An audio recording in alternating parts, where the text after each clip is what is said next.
IT flicks BD চ্যানেলের নতুন একটি ভিডিওতে আপনাকে স্বাগত। আজকে আমি আলোচনা করব ইউনূস সরকারের ভাতা নীতিমালার পরিবর্তন নিয়ে। যেই ভাতাগুলো বন্ধ হতে যাচ্ছে এবং নতুন কিছু ভাতা চালু হতে যাচ্ছে, আজকের ভিডিওতে সম্পূর্ণ বিষয়ে আলোচনা করব। এছাড়াও কিভাবে এই নতুন ভাতাগুলোর জন্য আবেদন করতে পারবেন সেই বিষয়ে থাকবে আজকের ভিডিওতে। তাই সম্পূর্ণ ভিডিওটি মনোযোগ সহকারে দেখুন, তাহলে কিভাবে ভাতার জন্য আবেদন করবেন সে বিষয়ে সম্পূর্ণ জানতে পারবেন।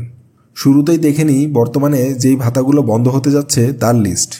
নতুন সরকারের অধীনে কিছু ভাতা বন্ধের ঘোষণা আসছে, যার মধ্যে সবথেকে উল্লেখযোগ্য হল প্রবীণ ভাতা অর্থাৎ বয়স্ক ভাতা। সরকার কিছু বিকল্প সুবিধা চালু করার জন্য এটি স্থগিত করতে পারে।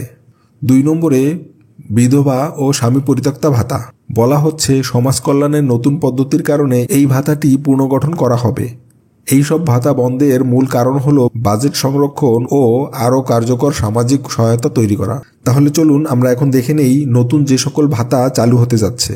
যদিও কিছু ভাতা বন্ধ করা হচ্ছে, তবে নতুন কিছু ভাতা চালু করার সিদ্ধান্ত নিয়েছে বর্তমান সরকার। এর মধ্যে সবথেকে উল্লেখযোগ্য ভাতা হলো নারী উদ্যোক্তা ভাতা। স্বনির্ভর হতে নারীদের উৎসাহী করতে এটি চালু করা হচ্ছে। প্রাথমিকভাবে নতুন ব্যবসা শুরু করার জন্য 5,000 টাকা থেকে 10,000 টাকা পর্যন্ত দেওয়া হবে। এরপর যে ভাতাটি চালু হচ্ছে সেটি হচ্ছে বেকার ভাতা। যেই সকল শিক্ষিত যুবকরা চাকরি পাচ্ছে না, তাদের আর্থিক সহায়তার জন্য এই ভাতা চালু করা হবে। 3 নম্বর যে ভাতাটি চালু হচ্ছে সেটি হচ্ছে প্রবাসী কল্যাণ ভাতা।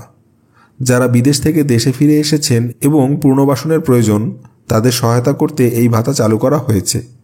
এগুলো চালু করার মাধ্যমে সরকার সমাজের পিছিয়ে পড়া অংশকে এগিয়ে নিয়ে যাওয়ার প্রচেষ্টা করছে। তাহলে চলুন আমরা দেখে নেই এই সকল নতুন ভাতাগুলো যেগুলো চালু হচ্ছে তার আবেদন প্রক্রিয়া। কিভাবে আপনি এই নতুন ভাতাগুলো পাওয়ার জন্য আবেদন করবেন চলুন দেখে নেই। প্রথমেই আপনাকে একটি আবেদন ফর্ম পূরণ করতে হবে। তার জন্য স্ক্রিনে দেখানো ওয়েবসাইটে আপনাকে লগ ইন করতে হবে। এখানে নির্দিষ্ট ভাতার জন্য আবেদন ফর্ম পাওয়া যাবে। এরপর দ্বিতীয় ধাপটি হচ্ছে আবেদন ফর্মে আপনার ব্যক্তিগত তথ্য, পরিচয়পত্রের নম্বর এবং আয়ের তথ্য পূরণ করতে হবে। 3 নম্বর ধাপটি হচ্ছে সমস্ত তথ্য সঠিকভাবে পূরণ করার পর ফর্মটি সাবমিট করবেন।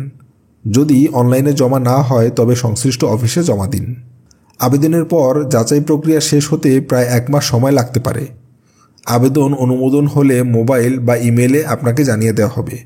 এরপর চলুন জেনে নেই আবেদনের যোগ্যতা ও শর্তাবলী।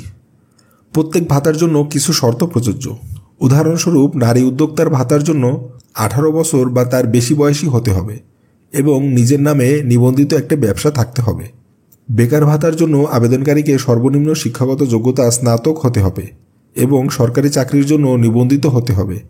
এই শর্তগুলো পূরণ না করলে আবেদন গ্রহণযোগ্য হবে না, তাই দয়া করে সঠিক তথ্য দিন। নতুন ভাতাগুলো চালু করার মাধ্যমে সরকার সাধারণ জনগণের জন্য উন্নত সেবা নিশ্চিত করতে চাইছে। তাই আপনি যদি এই সকল ভাতার জন্য যোগ্য হন তবে দ্রুত আবেদন করুন এবং সুযোগ গ্রহণ করুন। এবং আপনাদের কোনো মন্তব্য থাকলে অবশ্যই কমেন্ট সেকশনে কমেন্টস করুন। আমি চেষ্টা করব আপনাদের কমেন্টসে রিপ্লাই দিতে। সো আজ আমি যাচ্ছি, দেখা হবে নতুন কোনো ভিডিওতে।